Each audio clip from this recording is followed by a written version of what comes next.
मेघनाथ अपने पिता रावण से भी शक्तिशाली कैसे बन गया।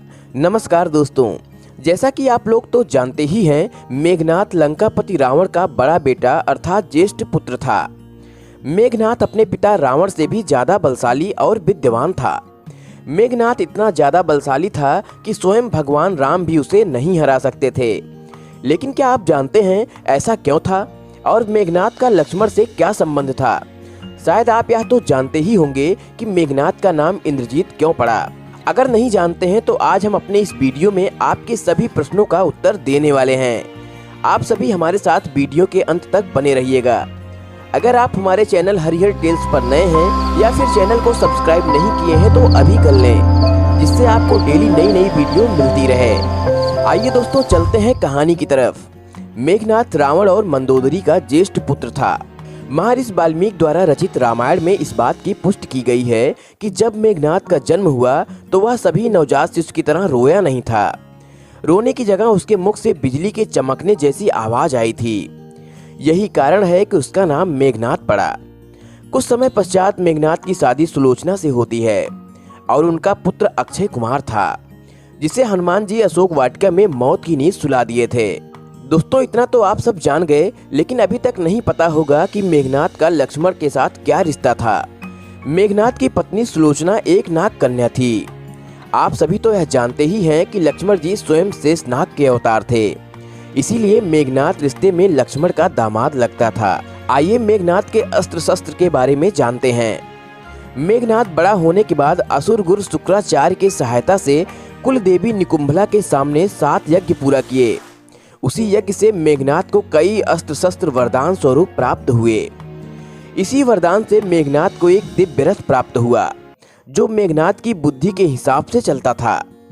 इसके बावजूद मेघनाथ को एक अक्षय तरकश और दिव्य धनुष प्राप्त हुआ। यह धनुष ऐसा था जिसमें कभी तीर खत्म ही नहीं होता था। दोस्तों, मेघनाथ को एक सबसे मुख्य अस्त्र ब्रह्मा जी ने दिया था, जिसे ब्रह्मास्त्र कहते हैं।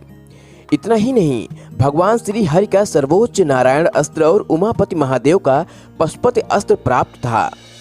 भगवान के तीनों अस्त्र प्राप्त करके मेघनाथ अपने पिता लंकापति रावण से भी ज्यादा बलशाली था। अब आइए जानते हैं मेघनाथ का नाम इंद्रजीत कैसे पड़ा। तीनों देवों से अस्त्र प्राप्त करके मेघनाथ बहुत ही बलशाली हो गया था। उसे कुछ समझ नहीं आया, वह स्वर्ग पर हमला बोल दिया था। उसको देखकर सभी देवता स्वर्ग छोड़कर भाग खड़े हुए, लेकिन स्वर्ग का देवता इंद्र नहीं भागा, जिसे मेघनाथ बंदी बनाकर ले आया। जब यह बात ब्रह्मा जी को पता चली तो वे सीधे मेघनाथ के पास पहुंच गए और उसे देवराज इंद्र को मुक्त करने का आग्रह करने लगे। सही मौका देखकर मेघनाथ ब्रह्मा से अमर होने का वरदान मांगता है।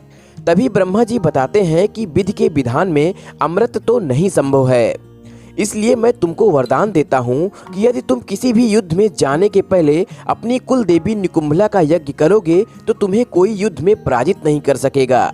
ब्रह्मा जी ने यह भी कहा कि यदि तुम्हारे यज्ञ में कोई विघ्न उत्पन्न करता है तो समझ लेना कि तुम्हारी मृत्यु उसी के हाथों होनी निश्चित है। उसी समय स्वयं ब्रह्मा जी ने मेघनाथ को इंद्रजीत की उपाधि दी।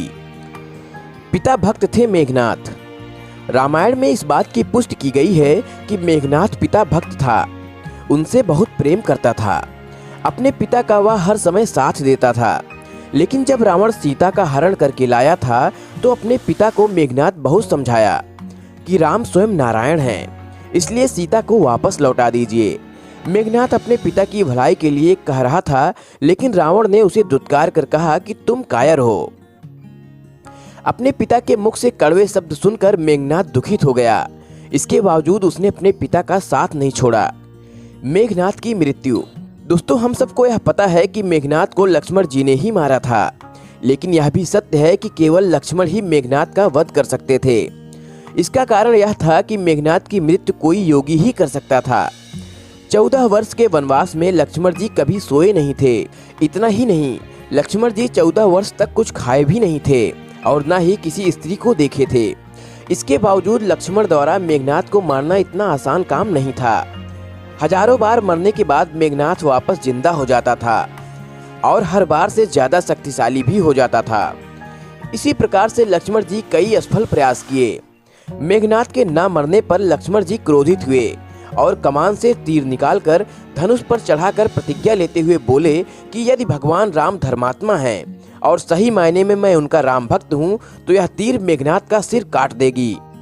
इस बार जब लक्ष्मण जी ने तीर छोड़ा तो मेघनाद का सिर कट गया और उसी क्षण उसकी मृत्यु हो गई।